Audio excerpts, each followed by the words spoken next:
I want you to imagine that you have been feeling off for a few months, nothing dramatic, nothing that sends you rushing to the emergency room, just a quiet, persistent collection of small things that you keep meaning to mention to your doctor, but never quite get around to because each one on its own seems too minor, too vague, too easy to explain away. Maybe your appetite has not been quite right. Maybe you have lost a few pounds without trying. Maybe there is a dull discomfort somewhere in your upper abdomen or your back that comes and goes.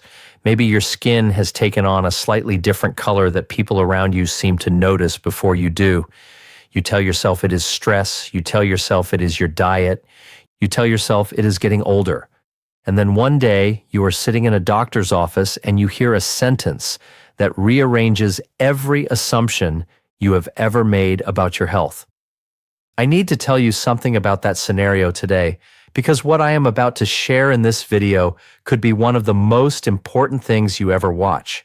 Pancreatic cancer is one of the most serious and most silently progressing cancers in the world, and it carries the survival statistics it does for one primary reason that has nothing to do with treatment and everything to do with timing. It is almost never caught early because its earliest symptoms are quiet, vague, and almost universally dismissed by patients and sometimes by physicians as something far more ordinary. My name is Dr. William, and for 27 years I have worked with older adults navigating serious illness, chronic disease, and the devastating consequences of delayed diagnosis. Today, I am going to walk you through 8 specific symptoms that the research and my clinical experience tell me every senior over the age of 60 must know, recognize, and take seriously. I'm not here to frighten you. I am here to give you the information that could mean the difference between catching something early enough to act and missing the window entirely. Stay with me until the very end, because the 8th symptom on this list is one that almost nobody talks about, and it is one that has shown up in the histories of my patients again and again in the months before a diagnosis was finally made. I need to tell you about a man named Walter. Walter was a 68-year-old retired civil engineer from Denver, Colorado, and when his wife Carol first called my office, she used one word to describe him. She said he seemed deflated. Not sick exactly, not in obvious pain. Just deflated. Over the previous 4 months, Walter had lost 11 pounds without changing anything about his diet. He had noticed a dull, persistent ache that seemed to live somewhere between his upper abdomen and his mid-back, the kind of ache that was never sharp enough to feel like an emergency, but never absent enough to forget. He had told his doctor about the weight loss and been advised to monitor it. He had mentioned the back discomfort and been told it was probably a musculoskeletal issue, perhaps related to years of sitting at a desk. He had not mentioned everything because individually, each thing seemed too small to justify a full appointment on its own. By the time Walter came to my office and I reviewed his full symptom history and ordered the appropriate imaging, his diagnosis was pancreatic adenocarcinoma. He was staged and referred immediately, and he did receive treatment. But the 4 months of dismissed, fragmented symptoms represented a window of time that we could not get back. Walter sat across from me and said something I have never forgotten. He said, "I knew something was wrong. I just did not know it was the kind of wrong that needed to be urgent." This video is for Walter, and it is for every senior who is sitting right now with a collection of quiet symptoms they have not yet connected into a picture that deserves immediate attention. The first symptom I want you to understand is unintentional weight loss. And I want to be specific about what I mean because not all weight loss is the same. I am talking about losing 5% or more of your body weight over a period of 6 to 12 months without deliberately changing your eating habits or your activity level. For a 160-pound person, that is 8 pounds. For a 180-pound person, that is 9 pounds.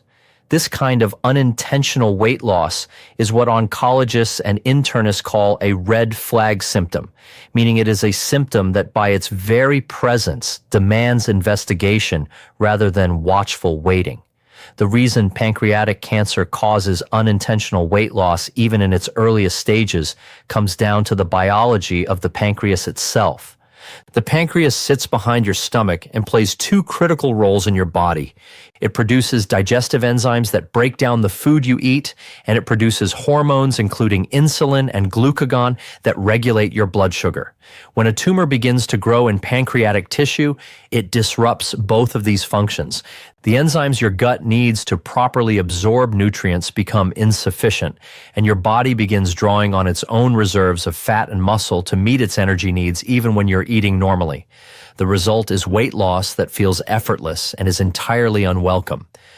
Research published in the British Journal of Cancer analyzing over 10,000 pancreatic cancer cases found that unintentional weight loss was among the most commonly reported symptoms in the 12 months before diagnosis, with many patients having lost significant weight and attributed it to stress, seasonal changes in appetite, or simply getting older before the true cause was identified. If you or someone you love has lost weight without trying and without a clear explanation, that symptom deserves a direct conversation with your doctor, and it deserves more than a suggestion to monitor it. The second symptom is upper abdominal pain or discomfort that may radiate into the back, and this is the symptom that is perhaps most frequently misattributed in older adults. The pancreas is located in the retroperitoneal space, which means it sits behind the stomach and in front of the spine, roughly at the level of your mid-back. When a tumor grows in the body or tail of the pancreas, the pain it produces often does not feel like what people expect cancer to feel like. It is not typically sharp or stabbing. It is a dull, gnawing, persistent pressure or ache that often worsens after eating and frequently radiates through to the back in a way that many patients and some physicians mistake for a spine problem, a kidney issue, or simply the back pain that is so common in older adults. A critical distinguishing characteristic that I want you to remember is that pancreatic cancer-related abdominal and back pain is often relieved when a patient leans forward or curls slightly in a fetal position, and it is often worse when lying flat on the back. This positional pattern is not typical of musculoskeletal back pain. It reflects the anatomy of where the pancreas sits and the pressure that a growing tumor places on surrounding nerve clusters. If you have upper abdominal discomfort or back pain that has been present for more than 4 weeks, that does not have a clear mechanical explanation, that seems to worsen after eating, or that is accompanied by any other symptom on this list, please do not accept a dismissal. Push for imaging. Ask specifically for a CT scan with contrast of your abdomen and pancreas if your symptoms are not resolving. You have the right to ask, and your doctor has the ability to order. The third symptom is jaundice, and unlike many of the symptoms on this list, jaundice is visible. It is the yellowing of the skin and the whites of the eyes that occurs when bilirubin, a byproduct of the normal breakdown of red blood cells, cannot be properly cleared from the body. In a healthy system, bilirubin is processed by the liver and excreted through the bile duct into the intestine. When a tumor in the head of the pancreas grows large enough to press on or block the common bile duct, bilirubin backs up into the bloodstream and begins depositing in the skin and the eyes. Jaundice that occurs in the absence of alcohol use, hepatitis, or known liver disease in an older adult is a medical urgency. It is one of the symptoms that, when it appears, typically prompts faster investigation, and is one of the reasons that cancers of the pancreatic head are sometimes caught at an earlier stage than those in the body or tail, which do not produce the same visible warning. Alongside jaundice, patients often experience darkening of the urine to a deep brown or tea color, and a lightening or graying of the stools as the bile that normally gives stool its brown color is no longer reaching the intestine. If you notice yellowing of your skin or eyes, dark urine, and pale stools together, do not wait. That combination requires same-day medical evaluation. The fourth symptom is new-onset diabetes in adults over 60 who have no prior history of blood sugar problems or a sudden and unexplained worsening of blood sugar control in someone who has had well-managed diabetes for years. This connection surprises many people, but the biology is straightforward. The pancreas produces insulin, and when a tumor disrupts the insulin-producing cells in the pancreatic tissue, blood sugar regulation becomes impaired. Research published in the journal Gastroenterology found that a significant percentage of pancreatic cancer patients had developed new-onset diabetes in the 12 to 36 months before their cancer diagnosis, and that this diabetes often appeared before any other symptom. The important nuance here, and the reason this symptom is frequently missed, is that new-onset diabetes in older adults is extremely common for many reasons entirely unrelated to pancreatic cancer. The vast majority of older adults who develop type 2 diabetes do not have pancreatic cancer. But research now suggests that when new-onset diabetes in an adult over 60 is accompanied by any other symptom on this list, particularly weight loss, abdominal discomfort, or changes in stool color, the combination warrants specific pancreatic imaging rather than simply beginning diabetes treatment without investigation. If you have been diagnosed with diabetes in the past 2 years and you are over 60 and you have any other unexplained symptom alongside it, please bring this specific combination to your doctor's attention and ask whether pancreatic imaging has been considered. Before I continue with the remaining symptoms, I want to pause for one moment. If this information is reaching you in a way that feels important, if you are watching this and thinking of someone in your life who has mentioned some of these symptoms, I want you to take 1 second right now and subscribe to this channel. Every week, I bring you research-backed health information specifically designed for adults over 60, the kind of complete, honest information that can genuinely change outcomes. Subscribe now, and then please stay with me, because the next 4 symptoms are the ones that are most consistently overlooked. The 5th symptom is a change in stool. And I want to be direct with you about this because it is a symptom that people are often embarrassed to mention and therefore often do not. When the pancreas is not producing sufficient digestive enzymes, which happens when a tumor disrupts normal pancreatic function, the body loses its ability to properly digest and absorb dietary fat.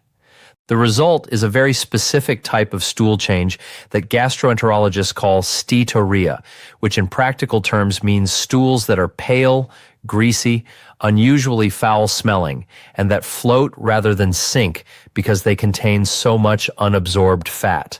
This type of stool is not the same as occasional loose stools or digestive upset that everyone experiences. It is persistent, it is distinctive, and it reflects a specific failure of fat digestion that the pancreas is normally responsible for managing. Many older adults who experience this symptom assume it is related to something they ate, to irritable bowel, to lactose intolerance, or to the general digestive changes that come with age. And for most people, most of the time, stool changes are indeed benign. But when pale, floating, greasy stools are persistent, lasting more than 2 to 3 weeks, and when they occur alongside any other symptom on this list, they are a clinical signal that demands investigation rather than accommodation. Tell your doctor about changes in your stool. Be specific. Be direct.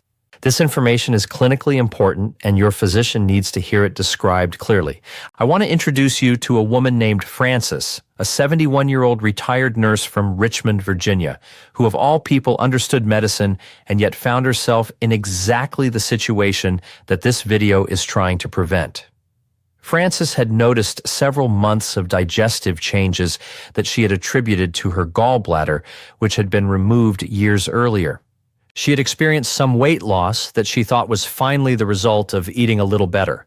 She had an occasional dull discomfort in her upper abdomen after meals that she associated with acid, and she had noticed that she felt unusually tired in a way that she described to me as a bone-level fatigue, not the tiredness that comes from a bad night of sleep, but a fatigue that was present when she woke up and did not lift through the day, regardless of how much rest she got. Frances had not connected these symptoms into a single picture. She was a nurse, medically literate and health conscious, and yet the gradual quiet nature of these changes had allowed each one to be filed separately in her mind as something minor. When she finally came to see me after her daughter noticed that her eyes looked yellow one morning, the investigation that followed confirmed pancreatic cancer. Frances underwent surgery and treatment. She fought with every ounce of the strength she had spent 40 years giving to other patients. She told me in one of our last conversations that she wished someone had handed her a list a specific, clear list of things to watch for and take seriously. This video is that list. The sixth symptom is the fatigue that Francis described and that I hear described in almost identical language by seniors who are later diagnosed with pancreatic cancer. Not ordinary tiredness, not the fatigue of a poor night's sleep or a busy week, a deep, persistent, unexplained exhaustion that is present regardless of how much rest you get, that does not improve with coffee or activity, and that represents a fundamental shift from your normal baseline energy level. Cancer-related fatigue has a specific biological mechanism. Tumors consume enormous amounts of the body's energy resources and release inflammatory compounds called cytokines that directly affect how the brain regulates energy, mood, and cognitive sharpness.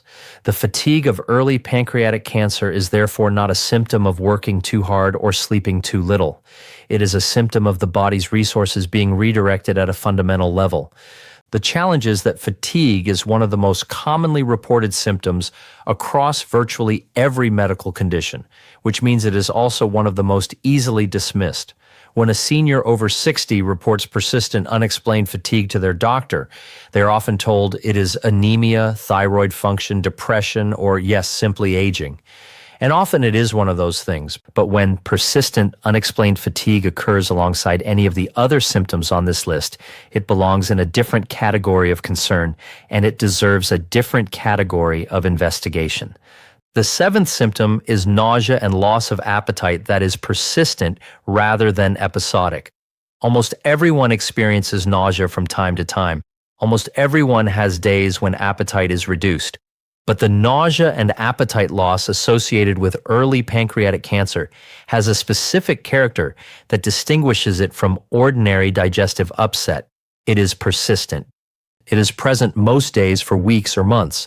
It is associated with a general aversion to food, not just to specific foods, in a way that feels fundamentally different from ordinary pickiness or digestive sensitivity. It may be accompanied by a feeling of fullness or pressure after eating only a small amount, which physicians call early satiety, and which occurs because a growing pancreatic tumor can press on the stomach and duodenum and physically limit the amount of food the stomach can comfortably accommodate before signaling fullness. When an older adult who has always had a healthy appetite begins consistently eating much less, consistently feeling nauseated without a clear cause, and consistently losing interest in food that they once enjoyed, that shift deserves attention. It should not be attributed to medication, to stress, or to age without a physical examination and appropriate investigation to rule out something more serious. The eighth and final symptom is the one I told you about at the beginning, the one that is almost never discussed in the context of pancreatic cancer, and the one that has appeared in the histories of many of my patients in the months before their diagnosis was finally made. It is new or worsening depression and anxiety in older adults with no significant prior history of mood disorder, particularly when that psychological shift comes packaged with any of the physical symptoms I have described today. I want to be careful and precise here because I am not suggesting that depression and anxiety are caused only by physical illness, and I am absolutely not minimizing the profound and common experience of mood disorders in older adults. But there is a specific and documented phenomenon in pancreatic cancer that researchers have been studying for decades. The pancreas has a rich network of nerves and produces hormones that directly influence neurotransmitter activity in the brain. When pancreatic tissue is disrupted by a tumor, these hormone signals change in ways that can produce measurable effects on mood, motivation, and emotional regulation before any physical symptom is apparent. Multiple studies, including analyses published in Psychosomatic Medicine and the Journal of the National Cancer Institute, have found that patients with pancreatic cancer report significantly higher rates of depression and anxiety in the months preceding their diagnosis compared to patients with other gastrointestinal cancers, and that in some cases the psychological symptoms appeared before any physical complaints. This does not mean that depression or anxiety indicates cancer. It emphatically does not. But it does mean that when an older adult develops new, unexplained, significant depression or anxiety alongside any combination of the physical symptoms I have described today, that psychological shift belongs in the conversation with their physician and should not be evaluated in isolation from the rest of their symptom picture. Here's what I want you to take away from everything we have covered today. 8 symptoms, each of which can exist alone as something entirely benign. Weight loss, upper abdominal or back pain, jaundice with dark urine and pale stools, new-onset diabetes or worsening blood sugar control, changes in stool character, profound unexplained fatigue, persistent nausea and appetite loss, and new depression or anxiety. Individually, any one of these might have a simple explanation, but in combination, particularly in a person over 60, this constellation of symptoms demands prompt, specific, thorough medical investigation, not watchful waiting, not a suggestion to come back in 3 months. A conversation that explicitly mentions your concern about the pancreas and a request for appropriate imaging, which typically means a high-quality CT scan with contrast of the abdomen or in some cases an endoscopic ultrasound. I want to tell you about one more thing before I close, because I believe it may be the most practically important thing in this entire video. Research has consistently shown that patients who self-advocate clearly, who use specific medical language, who name what they are concerned about rather than simply describing how they feel, receive faster and more targeted investigation than those who present with vague symptom complaints. If you go to your doctor and say that you have not been feeling well lately, you may receive a general examination and general reassurance. If you go to your doctor and say that you have experienced unintentional weight loss, persistent upper abdominal discomfort radiating to my back, changes in my stool, including floating, pale, greasy stools, and a fatigue that does not respond to rest, and you are asking specifically whether pancreatic imaging is warranted, you will have a very different conversation. You have the right to have that conversation. You have the right to ask for imaging. You have the right to seek a second opinion if your concerns are dismissed without adequate investigation. Your symptoms are real. Your concern is valid. And catching something early enough to act is worth every uncomfortable conversation it takes to get there. If you are watching this video because you recognize some of these symptoms in yourself or in someone you love, please do not put this information away and forget about it. Write down which symptoms apply. Write down how long they have been present. Write down the specific language I have given you today and bring it to the next medical appointment, whether that is today, tomorrow, or next week. And if you are watching this and you feel well and simply want to be informed, share this video with someone over 60 in your life, because the person who needs this information most is the one who does not know they need it yet. Subscribe to this channel if you have not already, because every single week I am here with more of this kind of research-backed, honest, senior-specific health information that I believe can genuinely protect lives. Leave me a comment below and tell me whether you learned something today that you did not know before. Tell me if someone in your life has experienced these symptoms and what happened. Your stories matter to this community, and they matter to me personally. This is Dr. William. Pay attention to your body. It is telling you things worth hearing. I will see you in the next video.